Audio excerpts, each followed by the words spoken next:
Baby Nazrin উপস্থিত রয়েছেন রংপুর বিভাগীয় কাওয়াস সাংগঠনিক সম্পাদক ছাত্রদলের সাবেক ভারপ্রাপ্ত সভাপতি আব্দুল খালেক, চট্টগ্রাম বিভাগীয় জাতীয় নির্বাহী কমিটির সহ সাংগঠনিক সম্পাদক ব্যারিস্টার মীর হেলাল, এখানে আরো অনেক নেতৃবৃন্দ রয়েছেন। সবাইকে আমি ধন্যবাদ জানাই যে আজকের এই অনুষ্ঠানে উপস্থিত হয়েছেন, অনেকে বক্তব্য রেখেছেন। আজকে আমি মনে করি এই কারামুক্তি দিবসটি অত্যন্ত তাৎপর্যপূর্ণ। আপনারা বলবেন কেন তাৎপর্যপূর্ণ? তারেক রহমান সাহেব তখন তিনি সিনিয়র যুগ্ম মহাসচিব, কারাগারে নিয়ে গেছে শেখ হাসিনার সমর্থিত মঈনুদ্দিন ফখরুদ্দিনের সরকার। তারপরে তিনি প্রায় 2 বছর কারাগারে থাকার পর ওনার মুক্তি হয়েছে। তাৎপর্যপূর্ণ এই জন্য, এখানে অনেক রাজনৈতিক, সামাজিক, সাংস্কৃতিক অনেক বিষয় তো এর মধ্যে জড়িয়ে। আপনারা বলবেন সেটা কেমন? কারণ তারেক রহমান হচ্ছে জাতীয়তাবাদী শক্তির যে ধারাবাহিক নেতৃত্ব, সেই নেতৃত্বে তিনি প্রতিষ্ঠিত হচ্ছেন। তখন এটা তো জাতীয় এবং আন্তর্জাতিক যারা বাংলাদেশের বিরোধী, তাদের যারা স্থানীয় প্রতিভূ যারা, তারা এটিকে মেনে নিতে পারেনি। ওইখানে উপস্থিত আছেন আরেকজন বিশিষ্ট সাংবাদিক, বিএফএর নেতা কাদের গনি চৌধুরী। যাই হোক, আমি যেটা বলছিলাম, কেন মেনে নিতে পারেনি? যে জাতীয়তাবাদী শক্তির উত্থান হলে তারা যেভাবে চায়, যেভাবে দেশ চালাতে চায়, হাসিনাকে দিয়ে যে সহজে, যে আনন্দে তারা দেশ চালাতে পেরেছে, তারেক রহমান থাকলে সেইভাবে দেশ চালানো যাবে না। আপনাদের মনে আছে যে বাংলাদেশের অর্থনীতি অনেক অপপ্রচার দেওয়া হয়েছে তারেক রহমানের বিরুদ্ধে, তার বিরুদ্ধে বিভিন্ন সমালোচনা করা হয়েছে। কিন্তু দেশীয় অর্থনীতি আজকে যেমন দেউলিয়া, লক্ষ কোটি, সেদিন শুনেছি 17 লক্ষ কোটি টাকা পাচার হচ্ছে, এখন শুনছি কয়েকদিন আগে পেপারে এসছে 22 লক্ষ কোটি টাকা পাচার করেছে শেখ হাসিনা। তো বিএনপির 5 বছরে লক্ষ কোটি টাকা, 1000 কোটি টাকা পাচারের কাহিনী তো আর আওয়ামী লীগ বলতে পারেনি। আওয়ামী লীগ সমর্থিত যে অর্থনীতিবিদরা আছে তারাও বলতে পারেনি। তার একটা স্লোগান ছিল, সে স্লোগানটা আপনাদের নিশ্চয়ই মনে আছে, কি এতটুকু প্রত্যাশা গড়ে তুলবে, কি জানো, আমি এটা ভুলে গেলাম আর কি। বেশ চমৎকার একটা, অর্থাৎ নিজের পায়ে দাঁড়ানোর একটু প্রচেষ্টা, একটু উদ্যোগ, একটু প্রচেষ্টা। হ্যাঁ, এই যে একটা সামান্য স্লোগান ধর্মী একটু কবিতার মতো, কিন্তু এটা আমি বলেছি যে অত্যন্ত তাৎপর্যপূর্ণ। আমার মনে আছে আমি তখন কৃষি ব্যাংকের চেয়ারম্যান, রাজশাহী কৃষি উন্নয়ন ব্যাংকের চেয়ারম্যান। আমি প্রায় 2-1টি প্রোগ্রামে যাচ্ছি। সারা বাংলাদেশে তিনি হাঁস মুরগি দিচ্ছেন, সারা বাংলাদেশে তিনি দরিদ্রদের মাঝে ছাগল দিচ্ছেন। নিজের পায়ে দাঁড়ানোর, অর্থনৈতিকভাবে স্বাবলম্বী হওয়ার প্রচেষ্টা। উনি তখন সরকারে নেই, তার দল সরকারে আছে, তিনি সরকারে নেই। তার সামর্থ্য অনুযায়ী তিনি গ্রামের সেই সমস্ত দরিদ্র মানুষ, হতদরিদ্র মানুষকে তিনি ছাগল দিচ্ছেন, হাঁস মুরগি দিচ্ছেন, এবং যারা মানসিক প্রতিবন্ধী, শারীরিক প্রতিবন্ধী, তাদেরকে তিনি কম্পিউটার দিচ্ছেন। এইভাবে তিনি সারা দেশে তার রাজনীতিটা শুরু করেছেন, জনকল্যাণ, মানব কল্যাণ, দরিদ্রদের মাঝে কাজ করার মধ্যে দিয়ে। এবং যার কারণে বাংলাদেশের অর্থনীতি ছিল মজবুত অর্থনীতি। এখন আপনি যান, আপনি 50,000 টাকা ব্যাংক থেকে তুলবেন, পুরো ব্যাংক আপনাকে দেবে না, পুরো ব্যাংক আপনাকে দিতে পারবে না, ব্যাংকে টাকা নেই। এত বয়ান তৈরি করা হয়েছে, এত চেতনার কথা বলা হয়েছে, কত গাল গল্প, কত কিছু চেতনার রান্না বান্না আমরা দেখলাম বাংলাদেশে। সেখানে কত বুদ্ধিজীবী, কত সাংবাদিক কত ধরনের মানুষ সেই কোরাসে গলা মিলিয়েছে, তার কোনো ইয়াত্তা নেই। কিন্তু আজকে টাকা নেই, আজকে কোথাও কোনো পয়সা নেই। এমনভাবে তারা লোপাট করেছে, লুট করেছে। সেই লুটের নিদর্শন এখন মাঝে মাঝে আমরা পাচ্ছি যে যার কাছে সমস্ত প্রাইভেট ব্যাংক দিয়ে দেওয়া হয়েছে, তুলে দেওয়া হয়েছিল। একবারই দেশটা ছিল শেখ হাসিনার বাপের সম্পত্তি, যখন যা মনে করেছে তাই করেছে। একটার পর একটা ব্যাংক দিয়ে দেওয়া হয়েছে শাহ আলমকে। সেই শাহ আলম এখন দিল্লিতে শেখ হাসিনার কাছে পৌঁছে দেওয়ার জন্য ২৫০০ কোটি টাকা দিচ্ছেন, যে সেইখান থেকে তিনি বাংলাদেশের মধ্যে কিছু করবেন, কিছু ঘটাবেন, এই কাজ তিনি করবেন এবং প্রতিশ্রুতি দিয়েছেন আর ২০০০ কোটি টাকা দেবেন। আরেকজন নেতা শেখ হাসিনার একেবারে ডান হাত মাহবুবুল হক হানিফ, তিনি বিদেশ থেকে, হয় ইন্ডিয়ায় আছেন অথবা অন্য কোনো দেশ থেকে বাংলাদেশে তার এলাকায় একটা বেশ বড় ধরনের এলাকা নিয়ে বিশ্ববিদ্যালয় ওপেন করছেন, উদ্বোধন করেছেন কালকে। হাও, কিভাবে সম্ভব? এইটা হচ্ছে এই যে লুটের টাকা আমরা কিছু কিছু নিদর্শন পাচ্ছি। তারেক রহমান সাহেবের অনেক অপপ্রচার দিয়েছে, যেমন ধরুন মালয়েশিয়াতে তার অনেক কলকারখানা তারেক রহমান করেছে। তো আপনি 15 বছর 16 বছর তারেক রহমানের কারখানার নাম কি, তার শিল্প প্রতিষ্ঠানের নাম কি? শেখ হাসিনা আপনি তো বলতে পারেননি, আপনি তো জানাতে পারেননি। বিএনপি ক্ষমতায়, বিএনপি রাষ্ট্র ক্ষমতা পরিচালনা করছে, দেশনেত্রী বেগম জিয়া প্রধানমন্ত্রী, অথচ আপনি সোচ্চার কণ্ঠে বাংলার এক প্রান্ত থেকে আরেক প্রান্তে তারেক রহমানের বিরুদ্ধে কুৎসা রটিয়েছেন, অপপ্রচার করেছেন, অপকীর্তি ছড়িয়েছেন, অথচ বিএনপি আপনার বিরুদ্ধে কোনো ধরনের ব্যবস্থা নেয়নি, মেনে নিয়েছে বিএনপি। এটাই হলো বিএনপি। আর হাসিনার বিরুদ্ধে দূরে থাক, তার বাপের বিরুদ্ধে আর তার বেটার বিরুদ্ধে কেউ কিছু বললে তার নিস্তার নাই। হয় সে গুম হয়ে যেত, খুন হয়ে যেত নদীর ধারে, খালের ধারে, আর না হলে তাকে মাসের পর মাস থাকতে হতো কারাগারের মধ্যে। এই তো পার্থক্য আওয়ামী লীগ আর বিএনপি।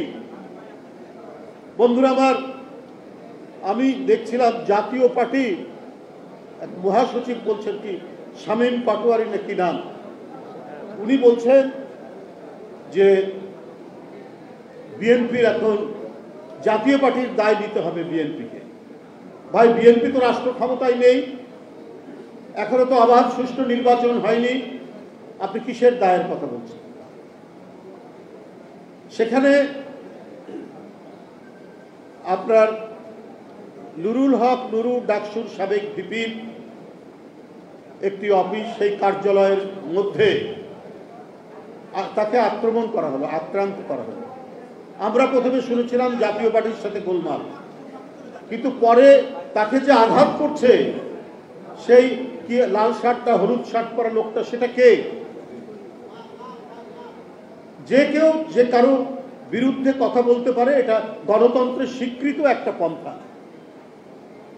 যারা রাজনীতি করছেন, কেউ বিএনপির বিরুদ্ধে বলতে পারেন, বিএনপির যদি কোথাও সমালোচনা করার থাকে বিএনপি সেখানে সমালোচনা করবে।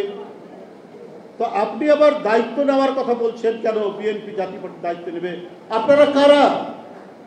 যখন ইলিয়াস আলী গুম হয় তখন কোথায় ছিলেন? যখন চৌধুরী আলম গুম হয় তখন জাতীয় পার্টি কোথায় ছিল? যখন সাইফুল ইসলাম হিরু গুম হয় তখন জাতীয় পার্টি কোথায় ছিল? যখন সুমন গুম হয়, জাকির গুম হয়, ছাত্র নেতারা, যুব নেতারা, তখন জাতীয় পার্টি কোথায় ছিল? যখন তো 2014 নির্বাচনে ভোট কেন্দ্রে কোনো ভোটার নেই, সেখানে কুকুর, বিড়াল, গরু, ছাগল ঘুরে বেড়াচ্ছে, সেই নির্বাচনে যাব না করতে করতে আপনারা গেলেন। আপনারা 2018 সালে বিএনপি নির্বাচনে যাওয়ার ঘোষণা দেওয়ার পর প্রায় 45 জন প্রার্থীকে গ্রেপ্তার করে নিয়ে যাওয়া হলো। অর্থাৎ শেখ হাসিনা বিএনপি নির্বাচনে আসুক সেটা চাইনি, সেই প্রমাণ আবারও করে আমরা অংশগ্রহণ করে দেখানো হলো। সেদিন জাতীয় পার্টি কি ভূমিকা রেখেছে? 2024 সালের আগে, আমি আগেও বলেছি যে জিএম কাদের সাহেব তিনি ইন্ডিয়া গেলেন, এখানে সাংবাদিকরা প্রশ্ন করলো আপনাকে কি কথা হলো, বলছে না ওদের সাথে কথা হয়েছে, আমি ওদের পারমিশন ছাড়া কথা বলবো না। এই দল জাতীয় পার্টি যে দেশের সাথে গেছেন কি নির্বাচনে অংশগ্রহণের জন্য আপনাকে নির্দেশ দিয়েছেন, এটা পাবলিক সবাই জানে, সেটাও আপনি তাদের অনুমতি ছাড়া বলতে পারবেন না। তো আপনি কি ভারতের কোন রাজনৈতিক দল না বাংলাদেশের রাজনৈতিক দল? এই আপনাদের মেরুদণ্ড, এই আপনাদের নীতি, এই আপনাদের আদর্শ, এই আপনাদের চরিত্র। আমরা কোনো মব সংস্কৃতিতে বিশ্বাস করি না। যে কে রাজনীতি করবে না করবে ওটা আইনের ব্যাপার, ওটা সরকারের ব্যাপার। বিএনপি কোথাও কোনো মব সংস্কৃতি তৈরিও করেনি, উচ্ছৃঙ্খল জনতাতন্ত্রে বিশ্বাসী নয় বিএনপি। কিন্তু বিএনপি তো অ্যানালাইসিস আছে, একটা বিশ্লেষণ আছে, জাতীয় পার্টির ভূমিকা কি ছিল, আরো অন্যান্য রাজনৈতিক দলের ভূমিকা কি ছিল। এই ভয়ঙ্কর রক্তপিপাসু শেখ হাসিনার আওয়ামী ফ্যাসিবাদকে কারা রক্ষা করেছে, কারা 16 বছর জনগণের লক্ষ কোটি টাকা পাচারের সুবিধা করে দিয়েছে, কারা এই দেশকে আওয়ামী ভয়ঙ্কর স্বেচ্ছাতন্ত্রকে প্রতিষ্ঠিত করার সিল দেওয়ার দায়িত্ব পালন করেছে, তার মধ্যে একটি হচ্ছে জাতীয় পার্টি। আপনারা আপনারা কি বলে একটা কুলিং টাইম চান, যে শেখ হাসিনা নাকি 2008 সালে 9 সালে ক্ষমতায় এসে 2 বছর একটা কুলিং টাইম দিয়েছিলেন, তারপরে টর্চার করেছেন। বিএনপি কখনো টর্চারে বিশ্বাস করে না। কুলিং টাইম আবার কিসে, আর টর্চার বা কিসে? বিএনপি তো ক্ষমতাই নেই, এখন তো নির্বাচনই হয়নি।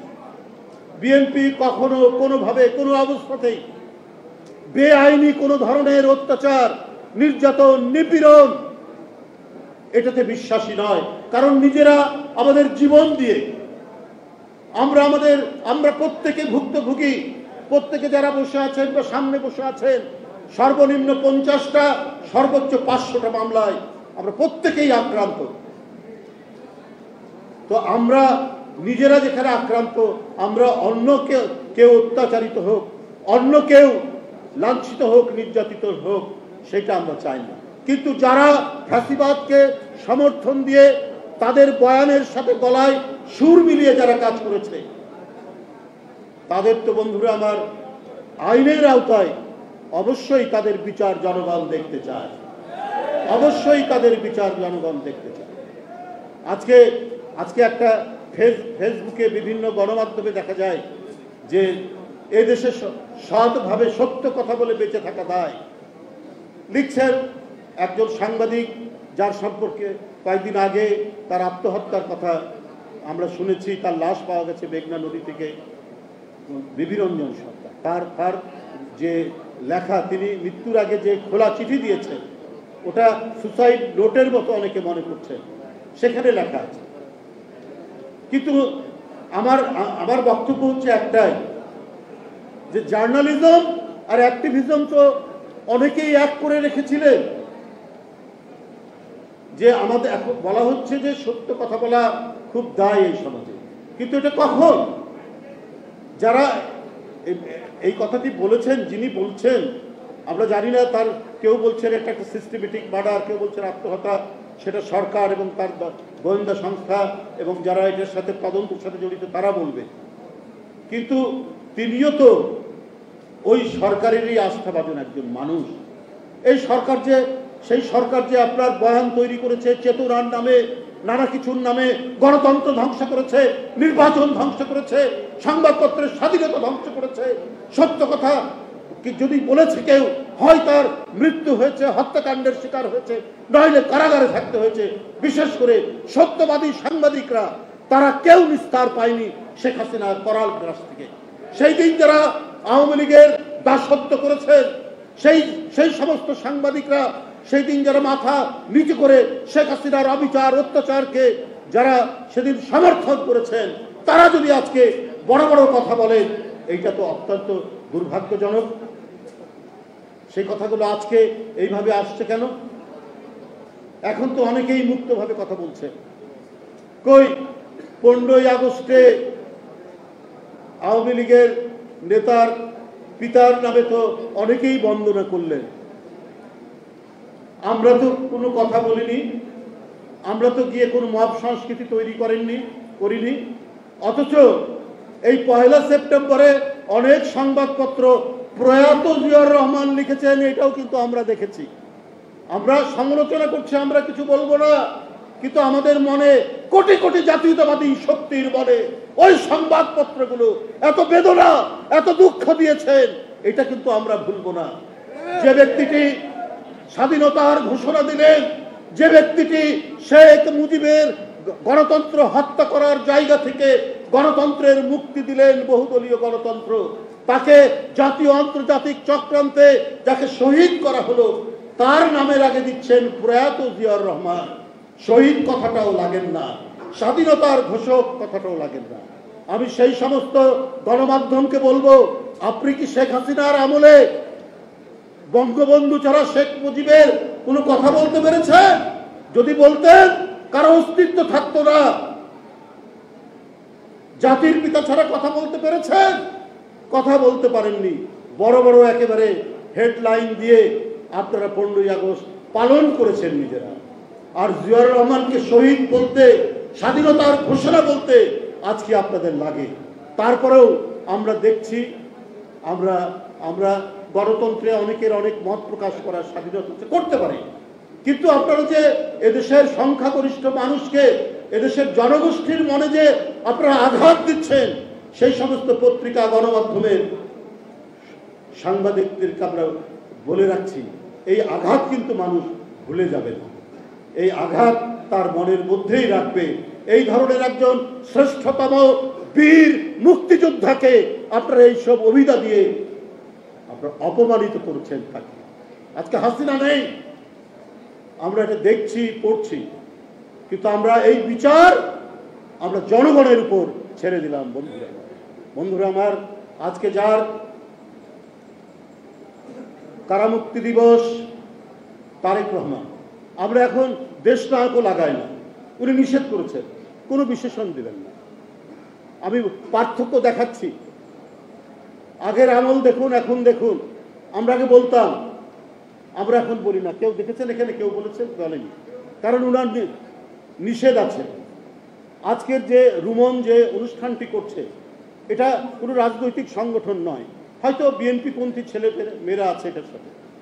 এটা যেহেতু রাজনৈতিক সংগঠন না, সে বরাবরই করে আসে, আমাদেরকে ঠেলে ঠুলে বলে ভাই আসতে হবে, এ করতে হবে, তার অনুরোধ রক্ষা করতে আমরা সব এখানে আসি। কিন্তু তারেক রহমান সাহেবের কারামুক্তি দিবস, আমি আগেই বলেছি যে তাকে কারাগারে নেওয়ার উদ্দেশ্য ছিল এই জাতিকে পরাভূত রাখা এবং এইখানে তাদের প্রতিভূতি এ দেশটাকে শাসন করা, এবং আমাদের অর্থনীতি, আমাদের সংস্কৃতি, আমাদের সবার উপর প্রভুত্ব অর্জন করবে পার্শ্ববর্তী দেশ। সেই জন্যই তারেক রহমানের উপর অত্যাচার করা। এই তারেক রহমান আজকে দেখুন, আমরা করতাম, বিএনপির পক্ষ থেকে আলোচনা করতাম, উনার নামে ক্রোড়পত্র হতো, সব নিষেধ করেছে, না এগুলো করবেন না, এগুলো আমার নামে, আমি তো এখনো তো আমি আছি, বেঁচে আছি, আমার সাফল্য আমার কাজের পর আমরা দেখেছি। তাই আমি বলবো এক কথায় যে পারফেকশনিস্ট বলে ইংরেজিতে একটা কথা আছে, পারফেকশনিস্ট। যে কোনো কাজ করবেন, সেই কাজটা পারফেক্ট হচ্ছে কিনা, বিশুদ্ধ হচ্ছে কিনা, এই বিশুদ্ধ কাজের সপক্ষের একজন মানুষ তারেক রহমান। আমরা বারবার এখন চিন্তা করি উনার নামে একটা ড্রাফট করলে যে শব্দটা অ্যাপ্রোপ্রিয়েট হবে কিনা। আসলে যে চিন্তা করে তারপরে আমরা ওটা প্রেসে দেওয়ার চেষ্টা করি, এই হচ্ছে পারফেকশনিস্ট। এবং কাজে, কোন কাজে কে উপযুক্ত, একজন রাষ্ট্রনায়কের দেখা এবং চিন্তাধারাটাই হবে তার। পাভেল ভাই আগে কিন্তু আমার সাথে এমন পরিচয় ছিল না। পাভেল ভাই বগুড়া বাড়ি, ঢাকা মেডিকেল কলেজে পড়েছেন, কিন্তু মিডিয়ার জন্য যে একজন উপযুক্ত ব্যক্তি, তার মেধা, মনন, তার বুদ্ধিবৃত্তিক উচ্চতা সব মিলিয়ে তিনি এটার জন্য উপযুক্ত ব্যক্তি চয়েস করেছেন কে? তারেক রহমান সাহেব। এবং তার সাথে কয়েকটা কাজ করে আমরা তাই মনে হয়েছে, তার কথা, তার শব্দ চয়ন এবং মিডিয়া সম্পর্কে তার একটা অভিজ্ঞতা। এবং ন্যাচারালি আপনারা দেখছেন যে আমাদের মিডিয়ার যে আগের যে ঘাটতিগুলো ছিল সেখান থেকে এখন অনেকটা, মানে একটা তো কথা আছেই, যে কোনো একটা কাজ পারফেকশন নিতে হলে ট্রায়াল এবং এরর পদ্ধতি থাকবেই, কিন্তু সেটা অনেকটা কমে এসে একটি জায়গায় দাঁড়িয়েছে। এই ধরনের বিভিন্ন কাজে কে উপযুক্ত ব্যক্তি সেটা বাছাই করার ক্ষমতা বিএনপির ভারপ্রাপ্ত চেয়ারম্যান জনাব তারেক রহমানের রয়েছে। আমি তার দীর্ঘায়ু কামনা করে আমার বক্তব্য শেষ করছি। খোদা হাফেজ। বাংলাদেশ।